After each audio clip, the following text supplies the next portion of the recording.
In the entire Quran, there's only one woman who's mentioned by name. መላው ቁርአንን ስንመለከት በስም የተጠቀሰችው አንዲት ሴት ብቻ ነች። እርሷም የኢየሱስ እናት ማርያም ናት። የአብርሃም እናት ወይም የሙሴ ወይም የመሐመድ እናት አይደለችም። የተጠቀሰችው የኢየሱስ እናት ብቻ ናት። ቁርአን ስለ ማርያም ብዙ ነገር ይናገራል።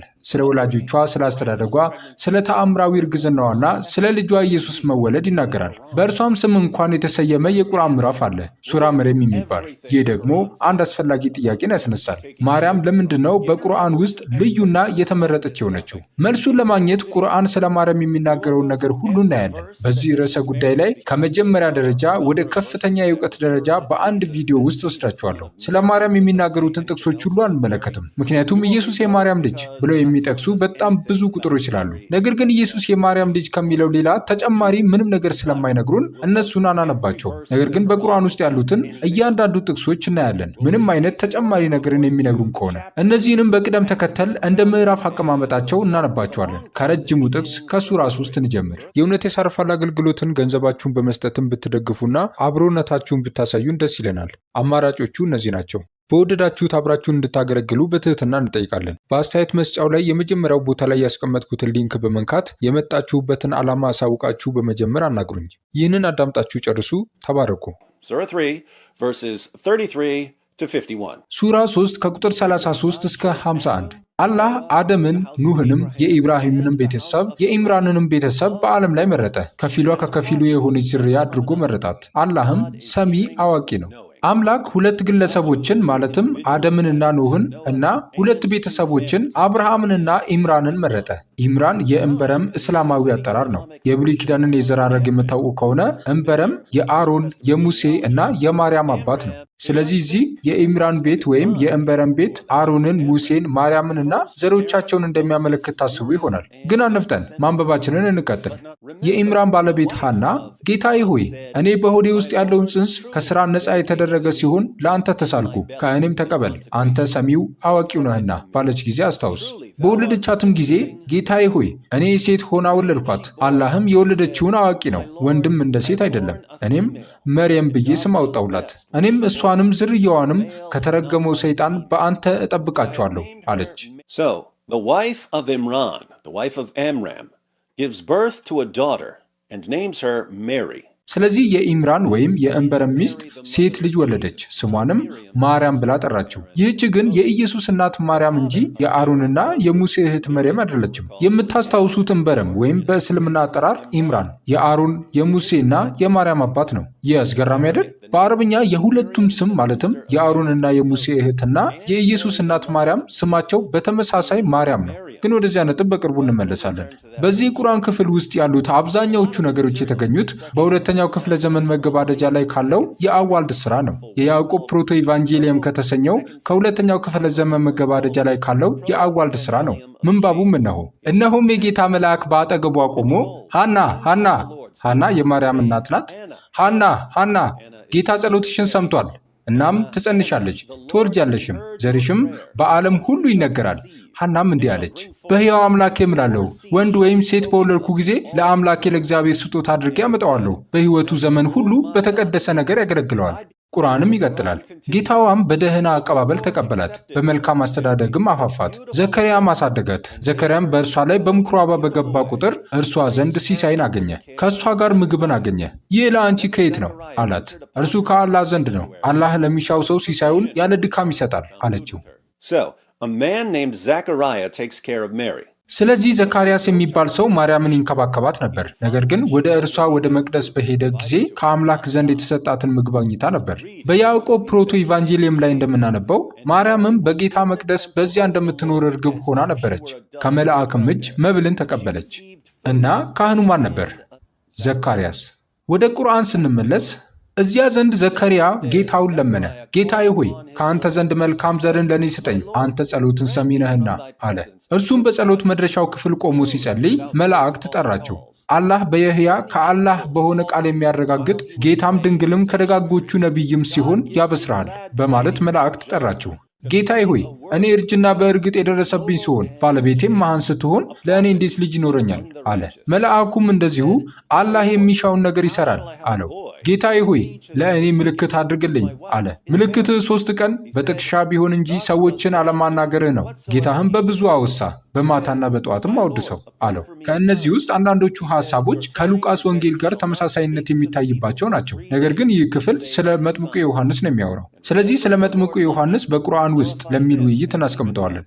And remember when the angels said, መላእክትም ያሉትን አስታውስ፣ መርየም ሆይ አላህ በእርግጥ መረጠሽ፣ አነጻሽም፣ በዓለማት ሴቶችም ላይ መረጠሽ። መርየም ሆይ ለጌታሽ ታዘዢ፣ ስገጂም፣ ከአጎንባሾቹም ጋር አጎንብሺ። ይሄ ወደ አንተ የምናደርገው የሆነ ከሩቅ ወሬዎች ነው። መርየምንም ማን እንደሚያሳድግ ብርዎቻቸውን ለጣዖት በጣሉ ጊዜ እነሱ ዘንድ አልነበርንም፣ በሚከራከሩም ጊዜ እነሱ ዘንድ አልነበርንም። when they cast their lots to choose who among them would care for Mary. መርየምንም ማን እንደሚያሳድግ ብዕሮቻቸውን ለዕጣ በጣሉ ጊዜ። ይህ ስለምንድን ነው? ማርያምን የሚንከባከበው ማን ነበር? ቁርአን ይህንን አይገልጽልንም። ነገር ግን የያዕቆብ ፕሮቶ ኢቫንጀሊዮን ይናገራል። ዮሴፍም መጥረቢያውን ጥሎ ሊቀበላቸው ወጣ። ተሰብስበውም ወደ ሊቀ ካህናቱ ሄዱ። በትራቸውንም ከእርሱ ጋር ያዙ። የሁሉንም በትር ይዞ ወደ መቅደስ ገባ። ጸሎቱንም ከጨረሰ በኋላ በትሮቹን ይዞ ወጥቶ ሰጣቸው። ነገር ግን ምንም ምልክት አልነበረባቸውም። ዮሴፍም በትሩን ወሰደ። እነሆም እርግብ በበትሩ ወጣች፣ በዮሴፍ ራስ ላይም በረረች። ካህኑም ዮሴፍን የጌታን ድንግል ትጠብቅ ዘንድ በዕጣ ተመርጠሃል አለው። ነገር ግን ዮሴፍ ልጆች አሉኝ፣ ሽማግሌም ነኝ፣ በእስራኤል ልጆች መሃል መሳለቂያ እንዳልሆን እፈራለሁ ብሎ እምቢ አለ።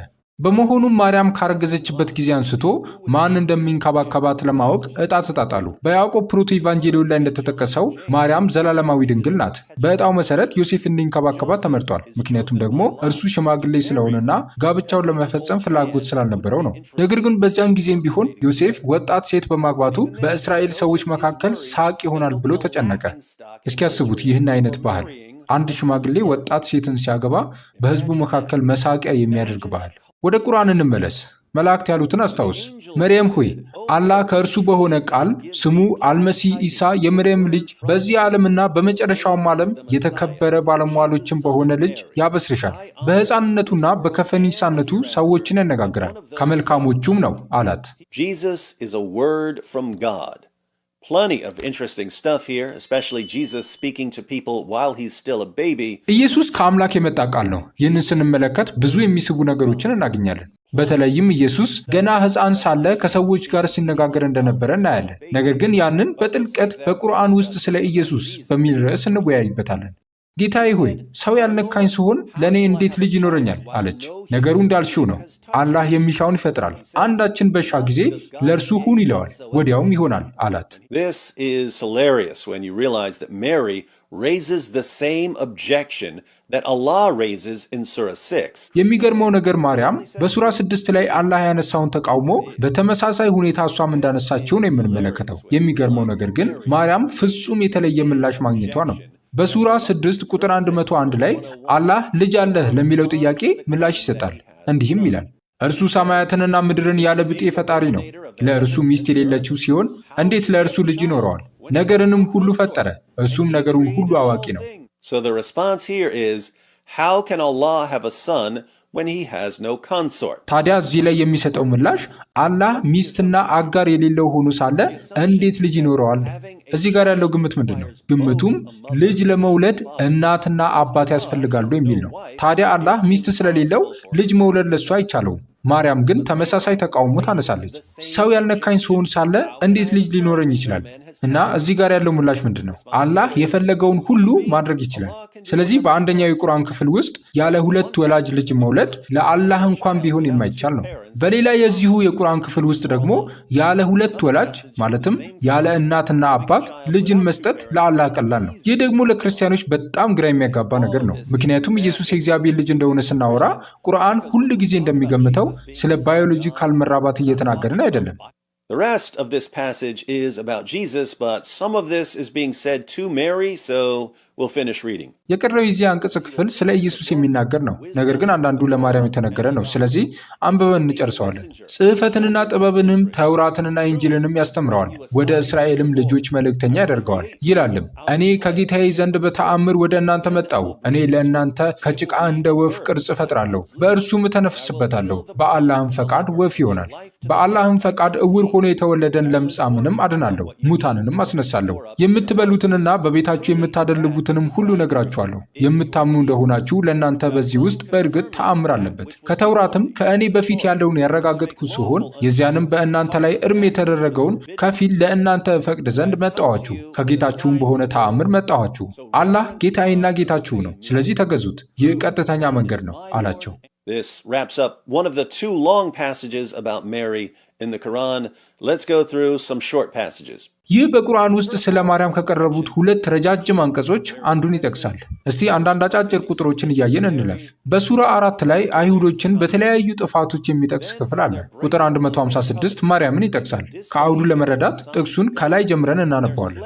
ቃል ኪዳናቸውንም በማፍረሳቸው በአላህም አንቀጾች በመካዳቸው ነቢያትንም ያለ አግባብ በመግደላቸውና ልቦቻችን ሽፍኖች ናቸው በማለታቸውም ምክንያት ረገምናቸው። በእውነቱ በክህደታቸው ምክንያት አላህ በእርሷ በልቦቻቸው ላይ አተመ። ስለዚህ ጥቂትን እንጂ አያምኑም። በመካዳቸውም በመርየም ላይ ከባድ ቅጥፈትን በመናገራቸው ምክንያት ረገምናቸው። የቁርአን ጥናት እንደሚገልጸው በማርያም ላይ የተሰነዘረው ታላቅ ስድብ ወይም የሐሰትና የስም ማጥፋት ክስ የሚያመለክተው ያላገባች ሴት ወይም በእስልምና ባህል ልጇን ኢየሱስን በወለደች ጊዜ በእሷ ላይ የተሰነዘረውን የብልግና ክስ ነው። ስለዚህ ኢየሱስን ከጋብቻ ውጭ ወልዳለች ብለው ማርያምን የሚሰድቡ አይሁዶች ነበሩ። Next up, Surah 4, verse 171. በመቀጠል ሱራ 4 ቁጥር 171 እናንተ የመጽሐፉ ሰዎች ሆይ በሃይማኖታችሁ ወሰንን አትለፉ፣ በአላህም ላይ እውነትን እንጂ አትናገሩ። የመርየም ልጅ አልመሲህ ኢሳ የአላህ መልእክተኛ ወደ መርየም የጣላት የሁን ቃሉም ከእርሱም የሆነ መንፈስ ብቻ ነው። በአላህና በመልእክተኞቹ እመኑ። አማልክት 3 ናቸው አትበሉም፣ ተከልከሉ፣ ለእናንተ የተሻለ ይሆናልና። አላህ አንድ አምላክ ብቻ ነው። ለእርሱ ልጅ ያለው ከመሆኑ የጠራ ነው። በሰማያትና በምድር ያለ ሁሉ የእሱ ነው። መመኪያም በአላህ በቃ። Fascinating verse. ይህ አስደናቂ ጥቅስ ነው። በተለይ ቁርአን የክርስቶስን አምላክነት እየካደ ኢየሱስ የአምላክ ቃልና የአምላክ መንፈስ ነው እያለ ስለሚያስተምር፣ የአምላክ ቃል አምላክ ራሱ የሚናገረው ነገር ነው። ከአምላክ የሆነውን መንፈስ እስትንፋስ ያለበት ነው። አላህ ሲፈጥር ይሁን ብቻ ይላል፣ ወደ መኖርም ይመጣል። የኢየሱስ ግን የተለየ ነው።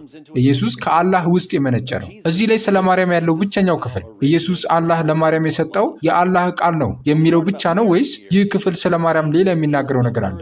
አማልክት 3 ናቸው አትበሉም ሲል ምን ማለቱ ነው? ይህ ስላሴን አለመቀበል ሲሆን ከማርያም ጋር ግን ምንም አይነት ግንኙነት የለውም። ነገር ግን እንደምንመለከተው አላህ የሚያስበው ማርያም የስላሴ አካል እንደሆነች ነው።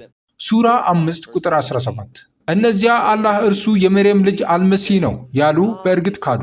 የመርየምን ልጅ አልመሲህን እናቱንም በምድር ያለንም ሁሉ ለማጥፋት ቢሻ ከአላህ ማዳንን የሚችል ማን ነው በላቸው። የሰማያትና የምድር የመካከላቸውም ንግስና የአላህ ብቻ ነው። የሚሻውን ይፈጥራል። አላህም በነገሩ ሁሉ ላይ ቻይ ነው። This is a response to Christian belief in the deity of Christ.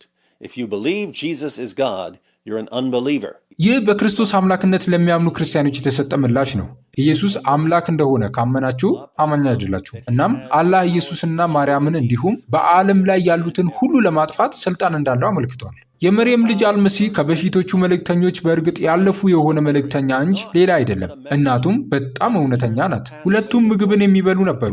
አንቀጾችን ለእነርሱ ወይም ለካህዲዎቹ እንዴት እንደምናብራራ ተመልከት። ከዚያም ከእውነት እንዴት እንደሚመለሱ ተመልከት።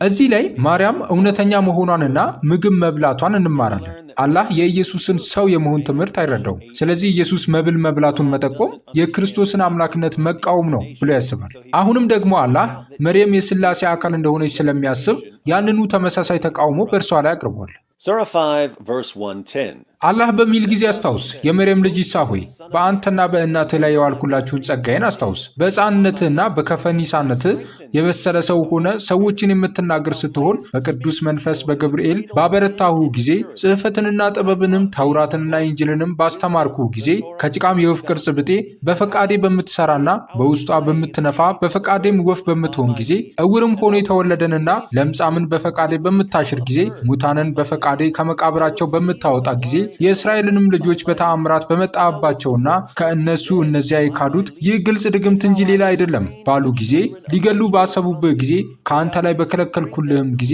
ያደረግኩትን ውለታ አስታውስ። እዚህ ላይ ከርዕሰ ጉዳያችን ጋር ተያያዥነት ያለው ብቸኛው ክፍል አላህ ኢየሱስን በመንፈስ ቅዱስ ያበረታው ሲሆን ይህም ለኢየሱስና ለማርያም በረከት ነበር። Surah 5, verse 116. ሱራ 5 ቁጥር 116 አላህም የመርየም ልጅ ኢሳ ሆይ አንተ ለሰዎቹ እኔንና እናቴን ከአላህ ሌላ ሁለት አምላኮች አድርጋችሁ ያዙ ብለሃልን በሚለው ጊዜ አስታውስ። ጥራት ይገባ ለእኔ ተገቢ ያልሆነን ነገር ማለት ለእኔ አይገባኝም ብዬው እንደሆነም በእርግጥ አውቀኸዋል። በነፍሴ ውስጥ ያለውን ሁሉ ታውቃለህ፣ ግን አንተ ዘንድ ያለውን አላውቅም። አንተ ሩቆችን ሁሉ በጣም አዋቂ አንተ ብቻህን ነህና ይላል። ቀደም ሲል አማልክት ሶስት ናቸው አትበሉ የሚለውን አንብበነዋል። ይህም አላህ ለሥላሴ አስተምህሮ ምላሽ ለመስጠት ያደረገው ሙከራ ነው። እዚህ በሱራ 5 ቁጥር 116 በሥላሴ ውስጥ ማን እንዳለ እናያለን። አላህ እንዳለው አላህ ኢየሱስና ማርያም ናቸው እና ሁሉም የተለያዩ አማልክት ናቸው። አላህ ኢየሱስና ማርያም ሁለት ተጨማሪ አማልክቶች ናቸው የሚለውን ሐሳብ ከየት እንዳመጡት ይጠይቀዋል። ኢየሱስም እንዲህ ሲል መለሰ፣ በመሰረቱ ይህንን መልስ ከኔ አገኙ።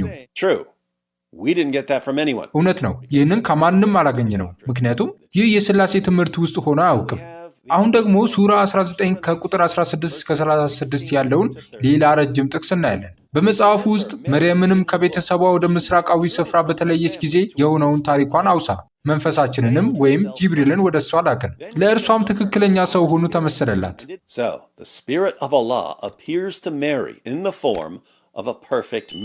ስለዚህ የአላህ መንፈስ ለማርያም በፍጹም ሰው መልክ ተመስሎ ተገልጧል። እኔ ከአንተ በዓል ረህማን እጠበቃለሁ፣ ጌታህን ፈሪ እንደሆንክ አትቅረበኝ አለች። እሷም ጥቃት ሊፈጽምባት እንደሆነ አስባ ነበር። እኔ ንጹሕን ልጅ ለአንቺ ልሰጥሽ የጌታሽ መልእክተኛ ነኝ አላት። በጋብቻ ሰው ያልነካኝ ሆኜ አመንዝራም ሳልሆን ለእኔ እንዴት ልጅ ይኖረኛል አላት። ነገሩ እንደዚህ ነው፣ ጌታሽ እርሱ በእኔ ላይ ነገር ነው፣ ለሰዎችም ተአምር ከእኛም ችሮታ ልናደርገው ይህንን ሰራን፣ የተፈረደም ነገር ነው አለ። ነፋባትም። በሱራ 3 ላይ ካነበብነው ታሪክ ጋር ተመሳሳይ ነው። ብዙ ዝርዝሮች ቢለያዩም በሱራ 3 ላይ ማርያምን ሲያነጋግሩ የነበሩ መላእክቶች ነበሩ። እዚህ ጋር ግን የአላህ መንፈስ ነው በሰው ተመስሎ። ውይይቱም ትንሽ ለየት ያለ ነው፣ ግን በአጠቃላይ ነጥቡ ተመሳሳይ ነው። ማርያም እንዲህ ልትወልድ ትችላለች፣ ማንም ባልነካት ጊዜ። እንዲህ አለ አላህ፣ ለእኔ ቀላል ነው። አሁንም ቢሆን ይህንን ያለው ሚስት ሳይኖረኝ ወንድ ልጅ ልወልድ አልችልም የሚለው ያው ራሱ አላህ ነው። ወዲያውኑም አረገዘችው፣ በእርሱም በሆዷ ይዛው ወደ ሩቅ ስፍራ ገለል አለች። ምጡም ወደ ዘንባባይቱ ጥግ አስጠጋት። ዋ ምኞቴ፣ ምን ነው ከዚህ በፊት በሞትኩ ተረስቼም የቀረሁ በሆንኩ አለች። ከበታቿም እንዲህ ሲል ጠራት፣ ወይም ሕፃኑ ኢየሱስ ማለት ነው። አትዘኝ፣ ጌታ ከበታችሽ ትንሽ ወንዝ በእርግጥ አድርጓል። የዘንባባይቱንም ግንድ ወደ አንቺ ወጅጃት፣ በአንቺ ላይ የበሰለን የተምር እሸት ታረግፍልሻለችና ብይም፣ ጠጪም፣ ተደሰችም። እኔ ለአልረህማን ዝምታን ተስያለሁ፣ ዛሬም ሰውን በፍጹም አላናግርም በይ።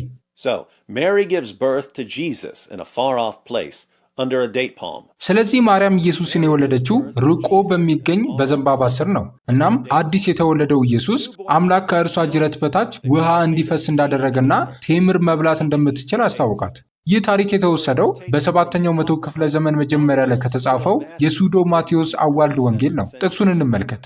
በጉዟቸውም በ3ኛው ቀን እየተመላለሱ ሳሉ የተባረከችው ማርያም በምድረ በዳ ባለው የፀሐይ ሙቀት በጣም ደክማ ነበር። የዘንባባ ዛፉን አይታ ዮሴፍን ከዚህ ዛፍ ጥላ ስር ጥቂት ልረፍ አለችው። ስለዚህ ዮሴፍን ፈጥኖ ወደ ዘንባባው ወሰዳት። ከዛም ከንዳዷ እንድትረጋጋ አደረጋት። እናም የተባረከችው ማርያም በዚያ ተቀምጣ ሳለ የዘንባባውን ቅጠል ቀና ብላ አየችው። ፍሬ ሞልቶ አየችውና ዮሴፍን ከዚህ የዘንባባ ፍሬ ማግኘት ቢቻል ደስ ይለኝ ነበር አለችው። ዮሴፍም እንዲህ አላት፣ የዘንባባው ፍሬ ምን ያህል ከፍ ያለ እንደሆነ እያየሽ ፍሬውን መብላት በማሰብሽና ይህንን በመናገርሽ ተደንቄያለሁ።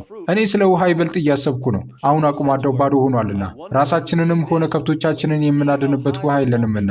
ሕፃኑም ኢየሱስ በደስታ ፊቱን ይዞ በእናቱ እቅፍ ውስጥ ሆኖ አንተ ዛፍ ሆይ ቅርንጫፎችን አጎንብስ እና እናቴን በፍሬ አረፍርፍ አለው። ወዲያውም በዚህ ቃል ዘንባባው ወደ ተባረከችው ወደ ማርያም እግር ጫፍ አጎነበሰ፣ ፍሬውንም ከእርሱ አከማቹ። ከዚያም ሁሉም ታደሱበት። ፍሬውንም ሁሉ ከሰበሰቡ በኋላ እንዲያጎነብስ ካዘዘው ከእርሱ ለመነሳት ትእዛዙን እየተጠባበቀ ቆየ። ከዚያም ኢየሱስ እንዲህ አለው፣ የዘንባባ ዛፍ ሆይ ራስህን አንስተህ በርታ፣ በአባቴ ገነት ውስጥ ያሉት የዛፎች አጋር ሁን። ከስሮች በምድር ውስጥ የተሸሸገችውን የውሃ ስርህን ክፈት፣ ውሃም ይፍሰስ፣ ከአንተ እንጠግባለን። ወዲያውም ተነስቶ ከስሩ እጅግ የጠራ የቀዘቀዘና የሚያብረቀርቅ የውሃ ምንጭ ይወጣ ጀመር። የውሃውንም ምንጭ ባዩ ጊዜ በታላቅ ደስታ ደስ አላቸው። ራሳቸውንም ከብቶቻቸውንም እንስሶቻቸውንም ሁሉ አጠገቡ። ስለዚህ እግዚአብሔርን አመሰገኑ። There are two important differences between this version of the story and the Quran's version. በዚህ ታሪኩ ትርጉምና በቁርአን ትርጉም መካከል ሁለት አስፈላጊ ልዩነቶች አሉ።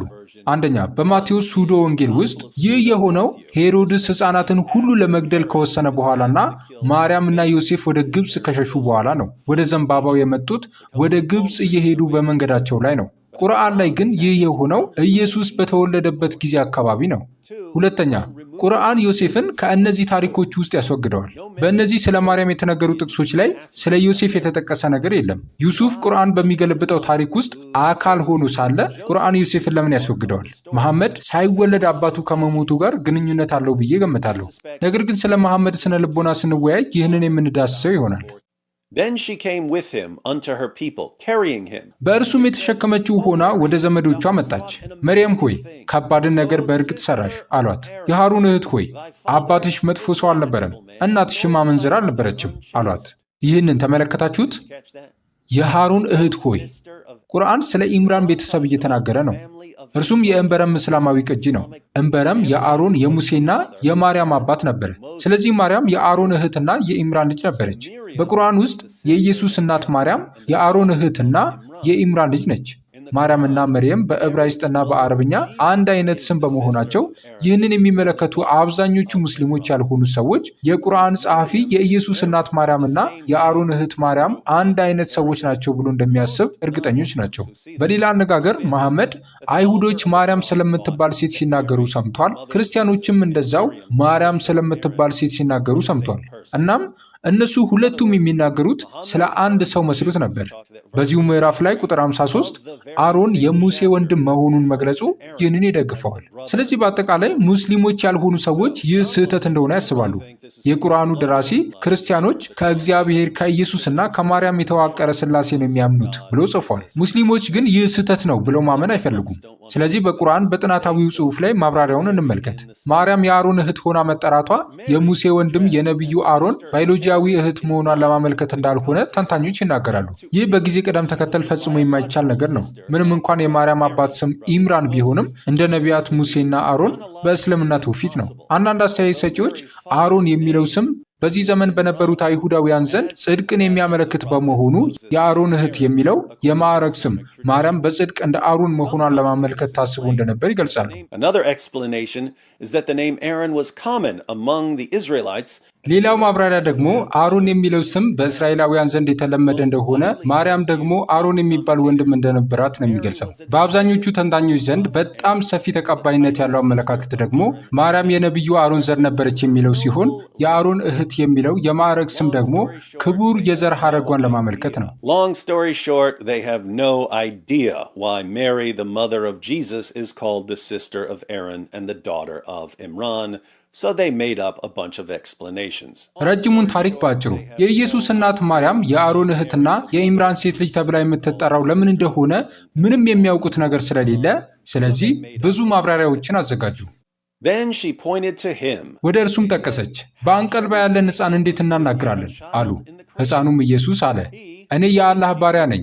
መጽሐፍን ሰጥቶኛል፣ ነቢይም አድርጎኛል። በየትም ስፍራ ብሆን ብሩክ አድርጎኛል። በሕይወትም እስካለው ሶላትን በመስገድ ዘካንም በመስጠት አዞኛል። ለእናቴም ታዛዥ አድርጎኛል። ትዕቢተኛ እምቢተኛም አላደረገኝም። ሰላምም በእኔ ላይ ነው። በተወለድኩ ቀን፣ በምሞትበትም ቀን፣ ሕያው ሆኜ በምቀሰቀስበትም ቀን።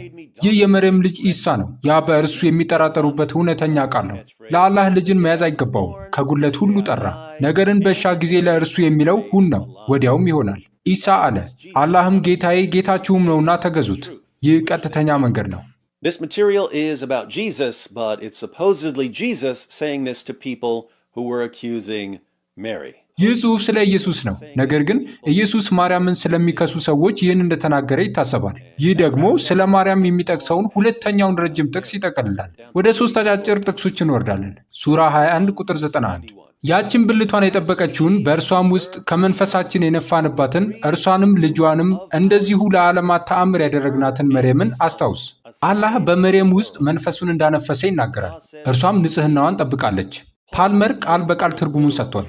እሷም የመራቢያ ክፍሎቿን የጠበቀች፣ እኛም ከመንፈሳችን የነፋንባት እርሷንና ልጇን ለዓለማት ምልክት አደረግናት። አላህ መርየምንና ኢሳን ለዓለማት ምልክት አደረጋቸው። ሱራ 23 ቁጥር 50 የመርየምን ልጅና እናቱን ተአምር አደረግናቸው፣ የመደላደልና የምንጭ ባለቤት ወደ ሆነች ከፍተኛ ስፍራ አስጠጋናቸው። በድጋሚ ማርያምና ኢየሱስን ምልክት እንዳደረጋቸው ተናግሯል። አላህ ጸጥታ በተሞላና የሚፈስ የውሃ ምንጭ ባለው ቦታ ላይ መጠጊያ ሰጣቸው። ይህ ስለ ዘንባባ ዛፍ ቦታና ስለ ውሃ በሱራ 19 ላይ ስላነበብነው ከሱዶ የማቴዎስ ወንጌል የተወሰደውን ተመሳሳይ ታሪክን የሚያመለክት ይመስላል። Finally, Surah 66 verse 12. በመጨረሻም ሱራ 66 ቁጥር 12 ሱራ 66 መሐመድ ከሚስቶቹ ጋር ስለነበረው ክርክርና አለመግባባት ነው። በሚገርም ሁኔታ መሐመድ የሚስቱ ሐፍሳ አልጋ ላይ ማርያም ከተባለችው ከባሪያው ጋር ወሲብ ሲፈጽም ተያዘ። ሚስቶቹ አልጋቸውን ተጠቅሞ ከባሪያዎቹ ጋር የጾታ ግንኙነት በመፈጸሙ አጉረመረሙ። መጥፎ ሚስቶች መሆናቸውን የነገራቸው ሲሆን በቁጥር 11 እና 12 ላይ ደግሞ የሁለት ጥሩ ሚስቶች ምሳሌ ሰጥቷቸዋል። ከቁጥር 11 እንጀምራለን። ለእነዚያ ላመኑትም የፈርዖንን ሴት አላህ ምሳሌ አደረገ። ጌታዬ ሆይ አንተ ዘንድ በገነት ውስጥ ለእኔ ቤትን ገንባልኝ፣ ከፈርዖንና ከሥራውም አድነኝ፣ ከበደለኞቹ ሕዝቦች አድነኝ ባለች ጊዜ የኢምራንን ልጅ መርየምንም ያችን ብልቷን የጠበቀችውን ምሳሌ አደረገ። በእርሱም ውስጥ ከመንፈሳችን ነፋን፣ በጌታዋ ቃላትና በመጽሐፍትም አረጋገጠች፣ ከታዛዦቹም ነበረች። Mary is once again called the daughter of Imran. Imran was the father of Aaron, Moses, and Miriam. ማርያም እንደገና የኢምራን ልጅ ተብላ ተጠርታለች። ኢምራን የአሮን የሙሴና የማርያም አባት ነበር። ስለ ማርያም አባት ገባዎች በአብዛኛው እምነት የሚጣልባቸው እንደሆኑ ተደርገው ሊቆጠሩ አይችሉም። ሆኖም የወላጆቿን ስም በተመለከተ አስተማማኝ የሆነ ወግ ከጠበቁ የወላጆቿ ስም ዮአኪም እና ሐና ይባላሉ። መርየም ንጽሕናዋን ጠበቀች። ከዚያም አላህ በውስጧም ከመንፈሱ ተነፈሰ። ወደ ምኗ ተነፈሰ? ወደ ንጽሕናዋ። እንደገና ቃል በቃል ትርጉሙን እንይ። የኢምራን ልጅ መርየም የግል ክፍሎቿን ወይም የመራቢያ ክፍሏን የጠበቀች በውስጧም ከመንፈሳችን የተነፈስንባት ስትሆን የጌታዋንም ቃልና መጽሐፎቹን አረጋግጣ አማኝ ነበረች። አላህም የመርየም የመራቢያ ክፍሏ ውስጥ መንፈሱን እፍ አለበት፣ የጌታዋን ቃልና መጽሐፎቹንም አረጋግጠች። እርሷም አማኝ ነበረች። And that is everything the Quran says about Mary, the mother of Jesus. ቁርአንም ስለ ኢየሱስ እናት ስለ ማርያም የተናገረው ነገር ይህ ነው። በዚህ መጽሐፍ ውስጥ ሌላ ሴት በስም እስካልተጠቀሰች ድረስ ለማርያም ይህን ያህል ትኩረት የተሰጠው ለምንድን ነው? ሁለት ግልጽ ምልክቶች አሉ። አንደኛ፣ መሐመድ ክርስቲያኖች በእግዚአብሔር በኢየሱስና በማርያም ሥላሴነት ያምናሉ ብሎ ያስባል። እንግዲህ የማርያምን ታሪክ ሊናገር ፈልጓል። አምላክ እንዳልሆነችና የየትኛውም የሥላሴ ክፍል እንዳልሆነች ለማሳየት ፈልጓል። በእርግጥ ይህ የመሐመድ ብቻ ስህተት ነው። መሐመድ ይህንን ስህተት ለምን እንደሰራ መረዳት እንችላለን። መሐመድ ክርስቲያኖች ስለ ሥላሴ ሲናገሩ ሰምቷል። በተጨማሪም ክርስቲያኖች ስለ አብና ስለ ወልድ ሲናገሩ ሰምቷል። እንዲሁም ክርስቲያኖች ስለ ኢየሱስ እናት ስለ ማርያም ሲናገሩ ሰምቷል። ምን ብሎ ደመደመ?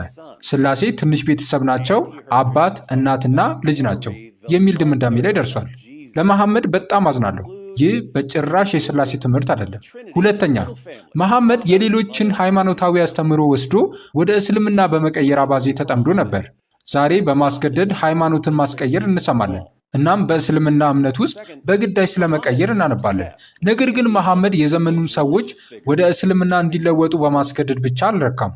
ታሪኮቻቸውን በድጋሚ በመጻፍና በማስለም ዋና ዋና ሃይማኖታዊ ሰዎችን በግድ ቀይሯቸዋል። ለዛ ነው ቁርአን ስለ ማርያም ብዙ የሚናገረው። So, now you're an expert on what the Quran says about Mary, the mother of Jesus. ስለዚህ አሁን ቁርአን ስለ ኢየሱስ እናት ስለ ማርያም ምን እንደሚል ጥሩ እውቀት ኑሯቸዋል። ይህንን ቪዲዮ እንደገና እንድትመለከቱና ማስታወሻ እንድትይዙ መክራችኋለሁ። ምክንያቱም እንዳስተዋላችሁት ከሙስሊም ጓደኞቻችሁ ጋር በምታደርጉት ውይይት ውስጥ በጣም ጠቃሚ ሊሆኑ የሚችሉ ብዙ መረጃዎች አሉት።